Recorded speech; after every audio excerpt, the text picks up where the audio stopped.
우리 교회가 소속되어져 있는 교단의 총회에서 1년에 상반기에 한 번, 하반기에 한 번, 약 2회에 걸쳐서 이단에 대한 경각심을 가지고 그에 관련된 설교를 하도록 각 교회마다 권고를 하고 있습니다. 이에 따라서 저는 이번 상반기 오늘 첫 번째로 이단에 관련되어진 말씀을 좀 드리고자 합니다. 골로새 교회에 이단 풍조와 사상들이 침투해 들어왔습니다. 그와 같은 사실을 알게 된 사도 바울이 그들을 권면하고 경고하고 교훈하고 있는 말씀이 오늘 본문 가운데 자세하게 나와 있습니다. 당시 골로새 교회에 침투하여 옳지 아니한 교훈을 전파하고 성도들을 흔들어 대었던 그러한 이단 풍조 가운데 대표적으로 세 가지가 오늘 소개가 되고 있는데, 그 첫 번째가 율법주의라고 하는 것이고요, 두 번째가 천사 숭배 사상이라고 하는 것이고요, 마지막 세 번째가 금욕주의라고 하는 것입니다. 이 세 가지 이단들 또는 이단과 유사한 그러한 잘못된 교훈들을 우리가 살펴보고, 과연 사도 바울은 골로새 교회 성도들에게 어떻게 답을 주고 있는가 하는 것들을 살펴봄으로써 오늘 우리들에게도 여전히 있을 수 있는 이단의 교훈들에 흔들리지 아니하고 정통 신앙 안에서 바르게 신앙생활을 해나갈 수 있는 그러한 계기가 될 수 있으면 좋겠습니다. 먼저 첫 번째로 골로새 교회 안에 있었던 율법주의에 대해서 같이 생각을 해보겠습니다. 율법주의라고 하는 말은 율법으로 모든 것을 기준 삼는 것을 가리켜 율법주의라고 합니다. 율법이 최고의 가치를 갖는다라는 말이고요. 다른 말로 표현하면 의식주의 또는 형식주의라고도 말할 수가 있겠습니다. 율법을 지키는 것을 통하여 무엇인가를 이루어낼 수 있다라고 하는 것입니다. 이와 같은 잘못된 가르침을 주었던 사람들은 유대교에 있던 사람으로서 예수 그리스도의 복음을 듣고 변화가 되어져서 그리스도교로 개종한 사람들 가운데 일부가 여전히 복음 외에 그들이 지금까지 접해오고 몸에 익숙해져 있었던 율법을 지키는 것을 더하여 구원을 이야기하는 그러한 경우가 있었습니다. 그래서 이 율법주의의 폐해 가운데 첫 번째가 예수 그리스도를 믿는 믿음으로 말미암아서만 구원을 얻는다라고 하는 복음에다가 율법을 지키는 행위가 더해져야 된다라고 하는 가르침을 준 것입니다. 심각한 교리적 오류를 범한 것이죠. 그래서 할례라든가 음식법이라든가 절기법들을 지키도록 요구를 하고 있는 것입니다. 오늘 본문의 말씀 16절을 보시면, 그러므로 먹고 마시는 것과 음식법에 대한 이야기입니다. 절기나 초하루나 안식일, 절기법에 대한 이야기죠. 뿐만 아니라 할례에 대해서도 주장을 많이 하였죠. 이러한 것들을 함으로써 복음 외에, 예수를 믿는 믿음 외에 더하여 율법을 지켜야 구원을 얻는다라고 가르쳤던 것이죠. 이것으로 끝난 게 아니라 이러한 교리적 오류를 넘어서서 그들의 생활에 있어서도 오류를 범하게 되는데, 그것이 사람을 판단하고 비판하는 것입니다. 율법주의에 젖어 있는 사람은 사람들을 비판합니다. 다시 16절 보시면, 그러므로 먹고 마시는 것과 절기나 초하루나 안식일을 이유로 누구든지 너희를 비판하지 못하게 하라는 말씀은 비판하는 일이 일어나고 있다는 뜻이죠. 다시 말하면 내가 율법을 얼마나 잘 지키느냐라고 하는 것으로 신앙의 수준을 가늠한다라고 하는 것입니다.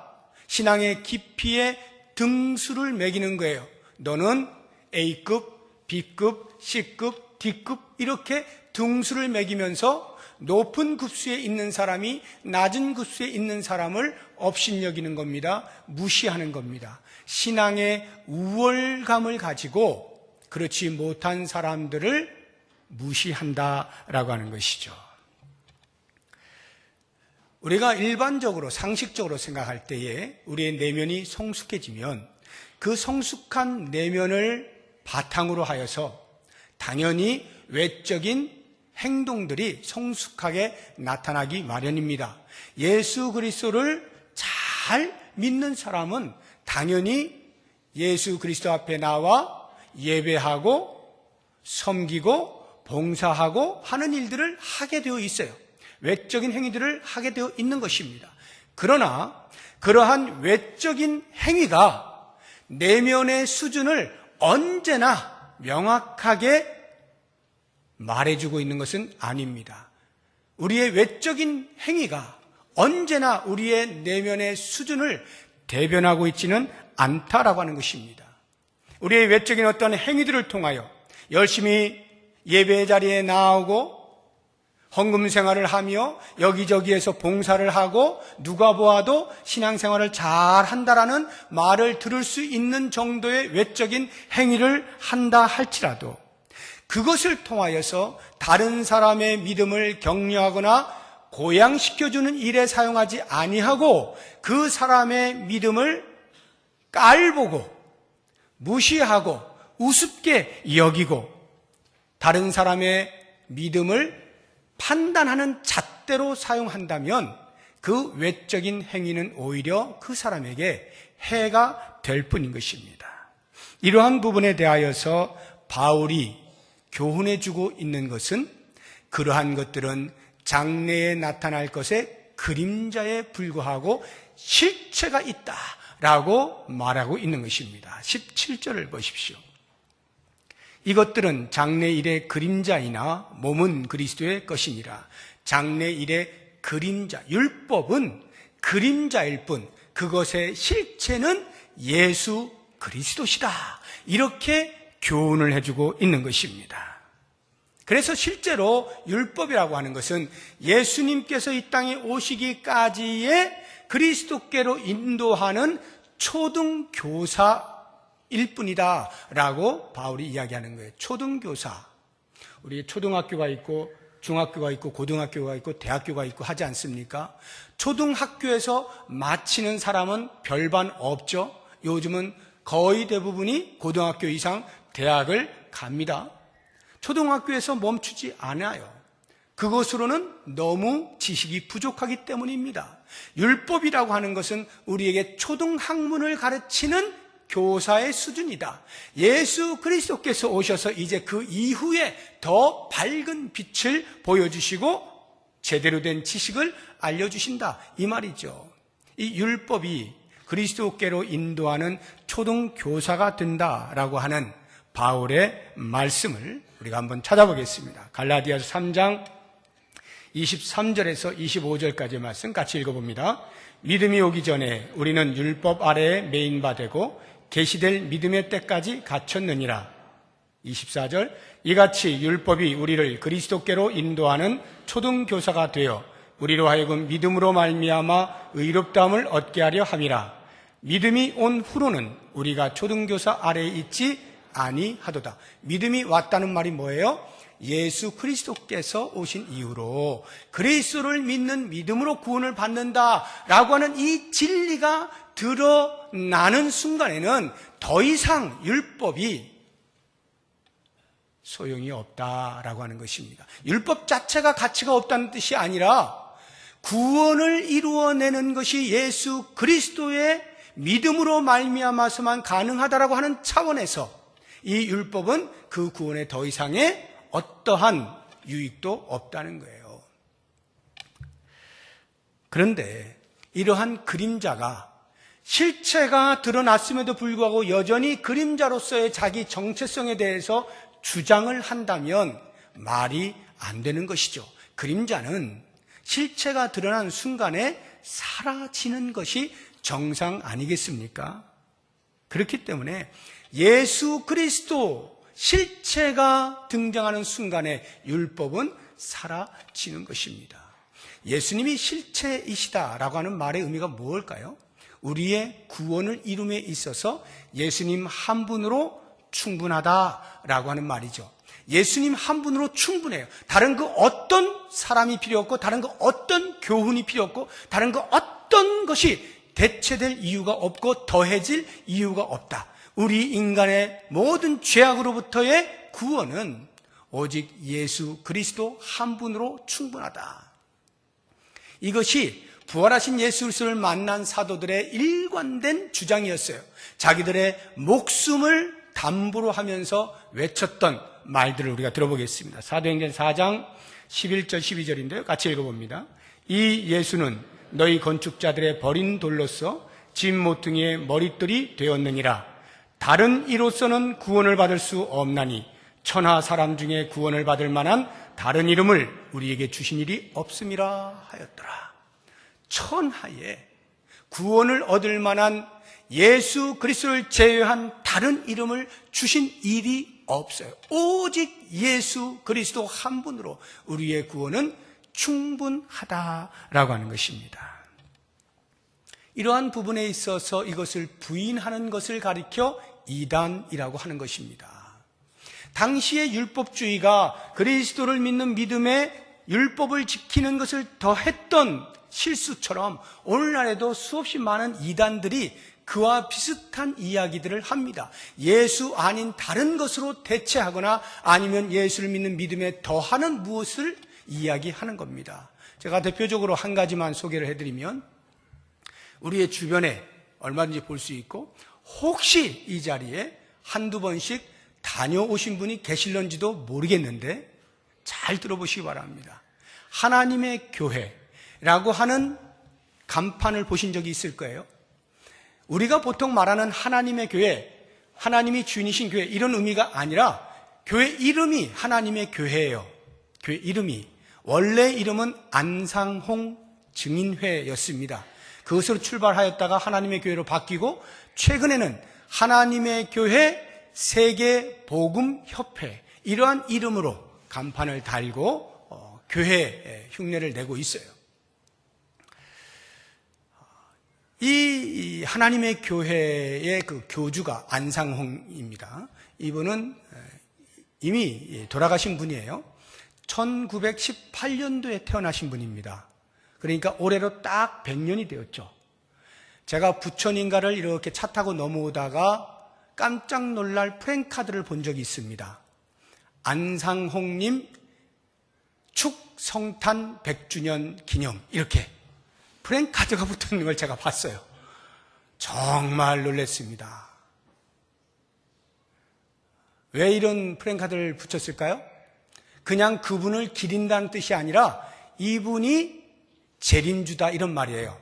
이분이 예수님을 대신하는 분이다, 이런 말입니다.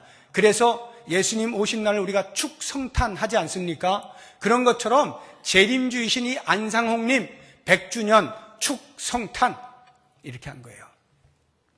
왜 안상홍을 재림주라고 이야기할까요? 그들의 논리는 참으로 기묘합니다. 그가 29살에 안식교에 입문을 해요. 안식교 출신이거든요. 그리고는 그 다음에 30살이 되어서 침례를 받습니다. 세례죠. 그리고는 37년 동안 활동을 하고 67세에 죽습니다. 그리고 지금 그 이후로 지금 이어가고 있는 사람은 장길자라고 하는 사람인데요. 이 안상홍이 37년 동안 활동하던 이것을 이렇게 설명하는 겁니다. 예수께서 이 땅에 오셔서 하나님의 아들로 활동하였지만 그가 한 시기는 3년에 불과하다. 그럼 공생이 3년 살았잖아요. 3년에 불과하다. 그런데 성경에 말하기를 이 땅에 오실 메시아는 다윗의 자손이다, 다윗의 위를 통하여 내려온다라고 말하지 아니하였느냐. 그런데 다윗의 위, 다윗의 왕권이라고 하는 것은 40년 동안 하였다. 다윗은 40년 왕을 했어요. 40년을 했는데 예수님은 고작 3년밖에 못하고 실패하고 돌아갔다. 그 실패한 구속 사건을 내가 대신 내려와서 남은 37년, 40에서 3년 빼고 37년 동안 내가 한 거다. 그래서 내가 재림주다. 이렇게 설명을 하는 거예요. 제 설명을 듣고 지금 어이가 없으실 텐데 거기 있는 사람들은 그것을 다 듣고 아멘, 아멘 한다 이 말이죠. 그래서 그 안상홍 교주를 재림주로 알고 추종을 하고 있는 거예요. 예수 아닌 다른 사람을 구세주로 섬기고 있다 말이죠. 뿐만 아니라 그는 안식교 출신이기 때문에 지금도 토요일에 예배를 드려요. 안식일이라 해서. 근데 오늘 보십시오. 사도 바울이 분명히 말하지 않습니까? 먹고 마시는 것과 절기나 초하루나 안식일을 이유로 이런 것들을 지켜야 된다라고 말하는 것으로 너희를 비판하지 못하게 하라. 왜요? 예수 그리스도 공동체 안에 들어온 사람들은 더 이상 안식일을 지키지 않아요. 뿐만 아니라 유월절 지키지 않습니다. 유월절이라고 하는 것은 구약시대에 이스라엘 백성들이 애굽에서 나올 때에 있었던 일이죠. 그것을 기념하여 지키는 일입니다. 이 하나님의 교회는 유월절을 지키도록 합니다. 유월절을 지켜야만 죄사함을 얻을 수 있고 유월절을 지켜야만 구원을 받을 수 있다라고 말을 해요. 그런데 이미 우리는 그리스도 실체가 오시면서 그와 같은 그림자들을 더 이상 지키지 않아요. 폐지합니다. 실체가 왔기 때문에. 그래서 우리는 그리스도의 십자가의 죽으심과 그것으로부터 사망의 권세를 깨뜨리고 부활하신 그 부활의 영광스러움을 기념하여 부활절을 지키죠. 매 주일마다 우리가 모이는 이유가 그 부활하신 날이 주일 아니에요? 주일을 우리가 지키는 이유가 거기에 있는 거죠. 예수 그리스도 실체를 붙잡고 있는 거예요. 그런데 이단들은 그러한 실체를 두고 그림자에 자꾸 신경을 쓰고 이야기를 하고 주장을 하고 강조를 하고 있다라고 하는 것입니다. 그러므로 우리의 삶에서 그리스도 아닌 다른 것으로 구원에 관련하여 이야기를 할 때는 이단인 줄로 아시면 됩니다. 성경이 말하고 있는 진리가 아닌 것을 분명히 인식하시고 신앙을 분명하게 붙잡을 수 있어야 돼요. 바른 신앙을. 두 번째로 골로새 교회에 침투해 들어왔던 이단 사상은 천사 숭배 사상인데요. 이 천사 숭배 사상이라고 하는 것은 이러한 현상들이 나타났습니다. 왜 그들이 천사를 숭배하느냐? 거룩하신 하나님은 저 멀리 계셔요. 그들의 주장입니다.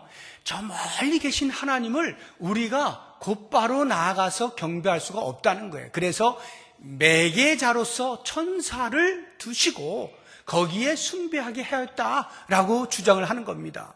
매개자로서 우리가 저 멀리 계신 하나님을 직접적으로 경배할 수 없으니까 매개자로서 가운데 서 있는 천사를 숭배하는 것.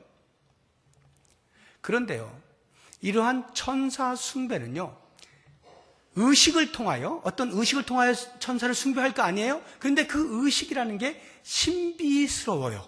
신비주의적인 색채가 강해요. 신비주의적이다라고 하는 말은 영적인 체험을 강조한다는 뜻입니다. 그러한 어떠한 의식들을 통하여서 사람이 일반적인 상식이 아니라 무언가, 예를 들어서 입신에 들어가가지고 천국을 들어갔다 왔다든지, 뭔가 일상적이지 않고 평범하지 않고 상식적이지 않고 비범하고 초월적인 그러한 경험들을 강조하는 것이 신비주의거든요. 천사 숭배 사상이 바로 이와 같은 신비주의를 조장을 해낸 것입니다. 그래서 18절을 보시게 되면 아무도 꾸며낸 겸손과 천사 숭배를 이유로 너희를 정죄하지 못하게 하라. 그가 그 본 것에 의지하여, 이렇게 말했죠. 그가 그 본 것에 의지하여. 천사 숭배라고 하는 의식을 통하여 뭔가를 본다는 말이에요. 그냥 이렇게 눈으로 본다는 게 아니라 영적으로 본다, 이런 말이죠. 그러니까 이런 것을 주장하는 사람들은 자기들이 경험한 그러한 신비한 어떤 체험들을 주장하고 자랑하고 너희들도 그러한 것을 해야만 기독교 신앙에 바르게 입문할 수 있는 거야, 이렇게 가르쳐 왔던 것이죠. 이것이 얼마나 무서운 것이냐면요. 천사를 숭배한다라고 하는 말이 다시 18절을 보시면 아무도 꾸며낸 겸손과 천사 숭배를 이유로라고 해서 이 천사 숭배하는 것을 겸손이라고 하는 단어와 지금 맞물려 놓고 있지 않습니까? 그 이유가 뭐냐면 이렇게 주장하는 거예요. 우리가 천사를 숭배하는 것은 감히 더러운 인간이 거룩하신 하나님께 직접 나아갈 수 없다라고 하는 겸손을 가장한 잘못된 교리를 가르친다 이 말이에요. 그래서 우리는 겸손히 천사를 숭배해야 되는 거야 라고 하는 잘못된 교리를 가르치고 그가 그 본 것에 의지하여 그 육신의 생각을 따라 헛되이 과장하는 일들이 일어나게 된다라고 하는 것입니다. 이 부분에 대하여 사도 바울이 교훈하고 있는 것은 오직 예수 그리스도만이 우리의 머리가 되신다라고 하는 주장입니다. 19절을 보세요.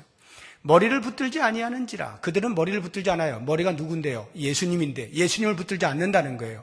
온 몸이 머리로 말미암아 마디와 힘줄로 공급함을 받고 연합하여 하나님이 자라게 하심으로 자라는 거예요. 이게 성도예요. 이게 교회예요. 그런데 예수님을 머리에 두지 않고 신비적인 영적 체험을 머리에 두고 그러한 신비적인 영적 체험을 한 사람을 신앙인이라고 말을 하고 바르게 믿는다라고 말을 하는 오류를 범하였다라고 하는 것이죠. 우리는 오직 예수 그리스도를 머리로 합니다. 예수 그리스도 머리에 붙어있는 몸이어야만 됩니다. 예수님도 말씀하지 않았습니까? 나는 포도나무여 너희는 가지니 너희가 내 안에 내가 너희 안에 있을 때 비로소 너희가 많은 열매를 맺고 만약 너희가 내 나무에 붙어있지 아니하면 너희가 아무것도 스스로 할 수 없다. 요한복음 15장 5절 말씀을 같이 한번 확인해 보겠습니다. 읽어봅니다. 나는 포도나무여 너희는 가지라. 그가 내 안에 내가 그 안에 거하면 사람이 열매를 많이 맺나니 나를 떠나서는 너희가 아무것도 할 수 없습니다. 그래서 우리는 예수님께 꼭 붙어 있어야 돼요. 예수님 아닌 다른 것들을 머리에 이고 있으면 안 된다라고 하는 것입니다. 꿈에서 예수님이 나타나셔서 무언가 말씀하실 때 내가 들었다든지 방언을 한다든지 신유의 은사를 얻었다라든지 아까 말씀드린 대로 입신을 해가지고 천국을 한번 갔다 왔다든지 등등의 이러한 신비주의적인 경험들은 결코 예수를 대신할 수 없는 거예요. 그런데 오늘날에 어떻습니까? 정통신앙이 아닌 사이비 기독교들을 보시게 되면 이러한 신비주의에 대한 이야기들을 많이 하죠. 왜? 정답이 없으니까요. 정답이 없거든요. 신비한 경험을 한다는 것은 답이 없으니까 누구나 아무 말이나 할 수 있는 거예요. 어디서나 주장할 수 있는 거예요. 그것으로 신앙이라고 말을 하면 과연 그것이 옳은지 그른지를 어떻게 알 수 있느냐 말이에요. 왜 사도 바울이 예수 그리스도만을 머리로 모셔야 된다고 주장하는 이유가 뭡니까? 예수님이 말씀이잖아요. 요한복음 1장 14절에 보면 말씀이 육신이 되어 우리 가운데 거하셨잖아요. 그리스도가 말씀이에요. 그러니까 그리스도를 머리로 한다는 것은 오직 주의 말씀을 통하여 우리가 영양분을 받고 그 말씀에 의하여 우리가 자라난다는 것인데 말씀을 무시한 채 경험에 치중하게 되어지면 아무도 그것에 대하여 옳고 그름에 대하여 이야기할 수가 없게 되어지고 신앙이라고 하는 것이 중구난방이 되죠. 그러나 하나님께서는 우리에게 말씀을 허락해 주셔서 그 말씀을 통하여서 무엇이 바른 신앙인지를 분명히 알게 하시고 그것을 계속 공급받음으로써 바른 신앙의 길을 걸어갈 수 있도록 하셨다라고 하는 것입니다. 오늘날 우리의 주변에서 이러한 신비주의적인 체험들을 강조하는 교단들이 있잖아요. 오순절 계통의 교단들, 특별히 우리 한국에 정착하였던 순복음 교회가 한때 초창기에 이쪽으로 너무 많이 빠져가지고 기성교회들에 의해서 많은 비판을 받았습니다. 그러다가 최근에는 상당히 중도로 돌아왔어요. 아닌 것을 알고 있거든요. 말씀을 보면 볼수록 그것이 아닌 것을 깨닫게 되어지니까 신학에 있어서 많이 이렇게 완충작용을 이렇게 해놓고 있습니다. 그럼에도 불구하고 여전히 그러한 영적인 체험들에 대한 주장을 하고는 있습니다만, 영적인 체험을 하는 것 자체가 사입이라는 뜻이 아니라 그것으로 예수님의 머리 되심을 대신하려고 할 때 문제가 있다 이 말이에요. 방언을 하지 않으면 구원을 못 받았다라고 주장을 하거나 하는 이러한 것들이 문제가 있다는 말입니다. 우리는 이단의 소리들을 잘 분별할 수 있어야 돼요. 말씀이 우리에게 무엇이라 말하고 있는가라고 하는 것을 귀 기울여 들으면서 그 말씀에 근거해서 그리스도를 머리로 하여 모든 영적인 영양분을 받아들일 그러한 자세가 되어 있다면 어떠한 이단 사설들에도 흔들리지 아니할 수가 있다라고 하는 것입니다. 마지막 세 번째로 골로새 교회에 있었던 이단 사상들 가운데 금욕주의라고 하는 것이 있었는데요. 이 금욕주의, 인간의 마음에 있는 욕심을 억눌러서 무엇인가를 이루어낼 수 있다. 나를 절제해서, 나를 제어해서, 나의 행동을 억제해서 진정한 자유를, 진정한 해방을 맛볼 수 있다. 이게 금욕주의의 주장입니다. 그런데 사도 바울이 이 금욕주의에 대해서 한마디로 일축을 해버리죠. 23절을 보십시오. 이런 것들은 했는데 여기 이런 것들이 21절에 나오는 내용이에요. 곧 붙잡지도 말고 맛보지도 말고 만지지도 말라. 뭐 하지 말라, 뭐 하지 말라, 뭐 하지 말라. 금욕을 말하는 겁니다. 하지 말라 행동을 억제하는 겁니다. 그런 것들은 자의적 숭배와 겸손과 몸을 괴롭게 하는 데는 잠깐 지혜가 있어 보일런지 몰라도 오직 육체에 따르는 것을 금하는 데는 죄를 짓는 데 있어서는 조금도 유익이 없느니라. 억제할 길이 없다 이런 말이에요. 아무리 경건의 훈련을 내 육체를 제어함으로써 해보려고 해도 이 속에서부터 꿈틀거리는 욕망을 억제할 길이 없다라고 하는 것입니다. 이 금욕주의의 허상이라고 하는 것이 바로 그거예요. 외부에 드러나는 행동들을 억제함으로써 우리의 내면을 다스릴 수 있다라고 착각하는 이 허상, 이것을 심리학에서는 행동주의라고 하는 말로 설명을 해요.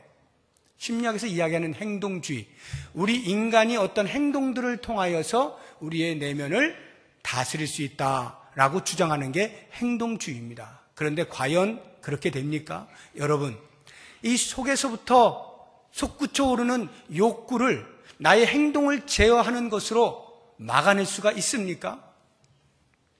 안 돼요. 잘 아시는 것처럼 도박에 중독이 된 사람, 과감하게 그것을 끊고자, 죄송합니다, 손목을 이렇게 끊어요. 이 손가락을 끊어요. 화투장 못 잡으려고, 안 잡으려고 끊습니다. 어떻게 될까요? 한동안은 참다가 이 속에서부터 솟구쳐 오르는 이 도박에 대하여 끊질 못하니까 왼손으로 하고요. 왼손 끊어요. 그 다음에는 의수를 껴요. 의수도 안 되면요, 그 다음에 발가락으로 껴서 한답니다. 무서운 거예요. 내면의 욕망을 외적으로 일시적으로 억누른다 하여서 그것까지도 사라지게 만들 수 없다는 것입니다. 이것을 사도 바울이 자신의 삶을 돌아보면서 자기의 말로 이렇게 고백을 해요. 얼마나 이 속에 있는 욕망이 무서운 것인지 한번 추적을 해 보겠습니다. 로마서 7장 19절 말씀 같이 읽어봅니다. 내가 원하는 바 선은 행하지 아니하고 도리어 원하지 아니하는 바 악을 행하는도다. 정말 죄 짓고 싶지 않아요. 어떻게든지 견뎌내려고 그래요. 참으려고 그래요. 그런데 안 되더라 이 말이에요. 그래서 그가 최종적으로 외치는 거예요. 절규하는 거예요. 이렇게 24절 같이 읽습니다. 오호라 나는 곤고한 사람이로다. 이 사망의 몸에서 누가 나를 건져내랴. 누구보다도 율법에 충실하면서 자기 자신을 복종시키면서 금욕에 애를 썼던 사도 바울의 자기 자신을 돌아보면서 내는 결론이 오호라 나는 곤고한 사람이로다. 누가 나를 이 사망의 몸에서 건져내랴. 그리고는 그가 얻을 수 있었던 답.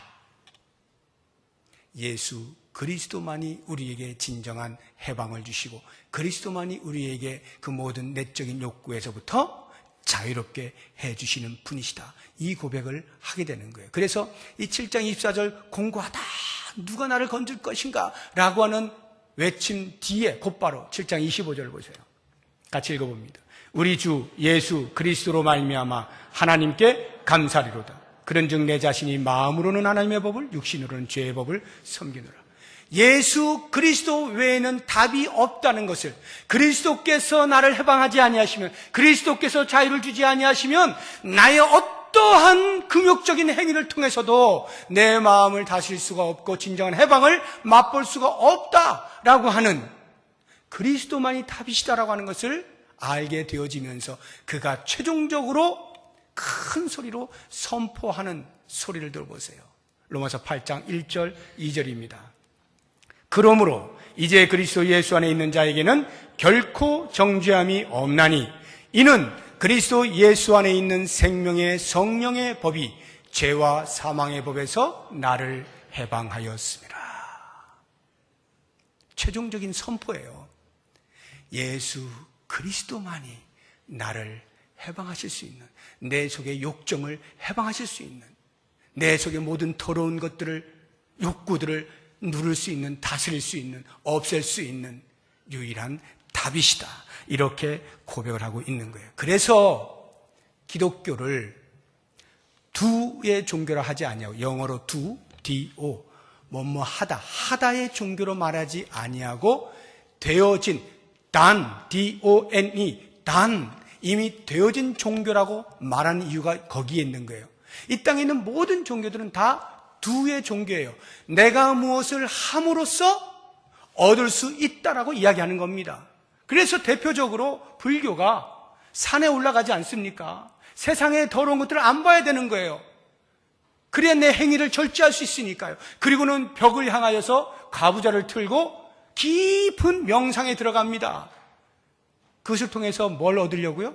마음의 평화를 얻으려고, 마음으로부터 솟구쳐오르는 모든 죄를 다스리려고. 됩니까? 안 돼요. 인간의 속에 있는 이 죄성은 우리의 행위를 억제하는 것으로 안 되는 거예요. 두 가지고는 안 됩니다. 그래서 예수님이 이 땅에 오신 거예요. 그래서 하나님이 당신 스스로 이 땅에 오셔서 우리가 할 수 없는 것을 대신 감당하셔서 이미 치루어내신 거예요. 십자가에서. 끝났다는 거예요. 그것을 믿음으로 받아들이는 우리들이 그 그리스도를 힘입어 진정한 해방을 누리고 자유함을 누리고 우리의 내면에 있는 욕구들을 그리스도를 힘입어 이겨낼 수가 있게 되어진다라고 하는 것입니다. 여러분, 덫에 걸린 짐승이 그것으로부터 빠져나오려고 움직이면 움직일수록 그 덫은 더 꽉 조이게 되어 있어요. 우리가 죄를 억제하기 위하여 우리의 행위를 절제하면 할수록 점점 더 그 죄의 올무에 매어가지고요, 점점 죽어가는 겁니다. 그 덫에서부터 빠져나올 수 있는 유일한 방법은 누군가가 와서 그 덫을 풀어줘야 되는 거예요. 예수 그리스도께서 죄의 덫을 풀어주신 거예요. 우리가 그래서 해방을 누리는 거예요. 그래서 자유를 누리는 거예요. 진정한 자유는 우리의 행동의 금지가 아니라 그리스도를 받아들임으로써 가능하다라고 하는 것입니다. 그렇기 때문에 그리스도로 말미암아서 얻게 되어진 이 자유라고 하는 보물을 들고 전당포에 가서 맡겨놓고 다시 옆을 기웃기웃거리면서 어디에서 내가 진정한 해방을 맛볼까 찾아다니지 말라는 말이에요. 보물 대신 예수 그리스도, 우리의 진정한 해방을 주시는 분, 우리에게 참 자유를 허락하시는 유일한 수여자 그리스도 앞에 나오게 되어질 때 우리의 신앙이 반듯하게 걸어가질 수가 있는 거예요. 요즘 사회의 큰 이슈 중에 하나인 미투 운동을 보아도 금방 알게 되지 않습니까? 사회 전 영역에서 이 미투 운동을 피해갈 수 있는 영역이 어디 있어요? 심지어는 종교계조차도 드러나지 않았을 뿐이지 드러나기 시작하면 다른 데 못지 않을 것입니다. 이렇게 전 사회 영역이 썩어져 있는 이러한 미투, 거기에서 여러분 한번 생각해 보세요. 내가 절제하고 내가 안 하기로 작정하면 되는 것이지, 아무리 애를 써보십시오. 이 속에서부터 올라오는 욕정을 누가 감히 막을 수가 있습니까? 안 되는 거예요. 그러니까 나는 괜찮아 라고 여기는 순간 끝났다라고 보시면 돼. 특히 종교 지도자들 같은 경우에 내가 그래도 내 믿음이 어떠한데 라고 해서 어설피 보았다가는 여지없이 무너지는 거예요. 어떻게 됩니까? 인간은 약한 존재, 스스로 마음의 욕정을 다스릴 수 없는 존재임을 고백하는 거죠. 고백해야 돼요. 그래야만 그 상황 속에서 나는 어쩔 수 없지만 주님이 주시는 힘으로 내가 이겨낸다라고 하고 주님을 붙잡을 때 그때 이겨낼 수가 있는 거예요. 내가 이길 것처럼 그렇게 하다가는 여지없이 무너진다니까요. 이 땅에 이단들이 주장하는 것이 우리가 무엇을 함으로써 신앙의 깊이를 더해갈 수 있다, 구원을 이룰 수 있다라고 말하는 것이에요. 그래서 이단들의 특징 가운데 한번 보세요. 대부분의 이단들이 전부 집 팔고 논 팔아서 다 갖다 바쳐야 돼요. 왜? 내야 되는 겁니다. 무언가 행위로서 내가 보여줘야 돼요. 그게 신앙이라고 생각하는 거예요. 물론 우리도 헌금 생활을 합니다. 이렇게 내고 저렇게 냅니다. 다른 게 있어요. 그들은 그것을 하여서 구원을 이룰 것 같고 그것을 하여서 모든 인간의 욕심으로부터 해방될 것 같고 자유를 누릴 것 같다라는 주장이지만 우리는 그게 아니죠. 이미 주께서 행하신 바에 감사하고 감격하여서 자연스럽게 따라오는 행위로서의 그런 일들을 하는 거예요. 전혀 다른 이야기입니다.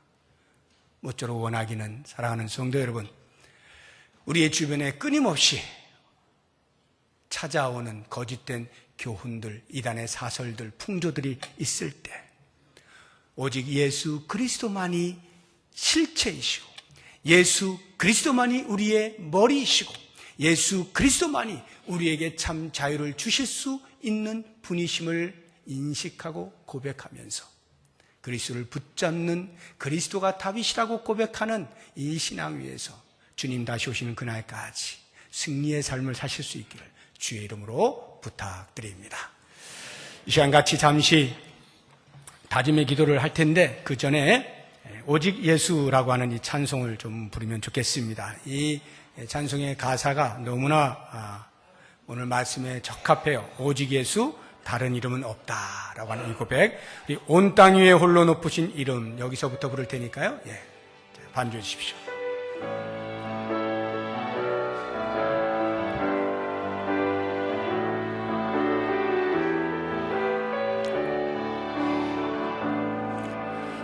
온 땅 위에 홀로 높으신 이름, 하늘 위 높이 들리셨네. 온 위에 홀로 높으신 이름, 영광과 존귀와 찬양으리세. 오직 예수, 오직 예수, 다른 이름은 없네. 주 이름만 우리에게 주셨네. 오직 예수, 다른 이름 없네. 영광과 존귀, 권세와 찬양 받으실 분 오직 주 예수. 아멘. 오직 예수, 다른 이름은 없습니다. 오직 예수님만이 우리의 답이십니다. 말씀을 생각하면서 이 세상을 향해 나아갈 때에 다짐하고 결심하는 기도를 약 1분간 드리겠습니다. 하나님 아버지, 온갖 거짓과 이단의 사설과 풍조들이 난무하고 있는 이 시대에 하나님의 말씀을 붙잡고 바르게 살아가고자 하는 온전한 신앙의 길을 걷는 것이 얼마나 힘들고 어려운지 모릅니다.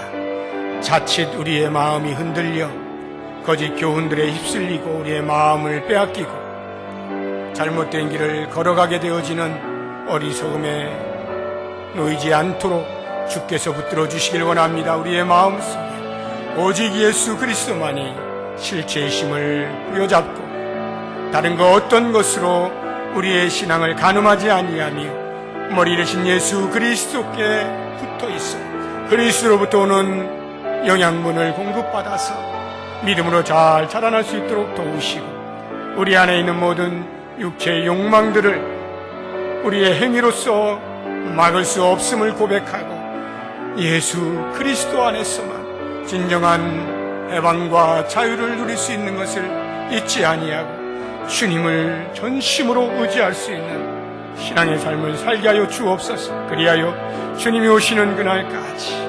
안릇한 믿음의 길을 걸어서 하나님께 영광을 돌리며 하나님께 칭찬을 얻을 수 있는 우리의 삶이 되게 하여 주옵소서. 예수님의 이름으로 기도드립니다. 하나님 아버지, 흔들리지 않기를 원합니다. 곁눈질하지 않기를 원합니다. 오직 예수님만이 우리가 붙잡을 실체요 우리의 머리이시요 우리에게 참 자유를 주시는 분임을 고백하면서 예수 신앙으로 주의 다시 오시는 그날까지 한 길을 걸어갈 수 있는 우리 모두가 되게 하여 주시옵소서. 예수님의 이름으로 기도드립니다. 아멘. 우리 다 같이 자리에서 일어나셔서 자와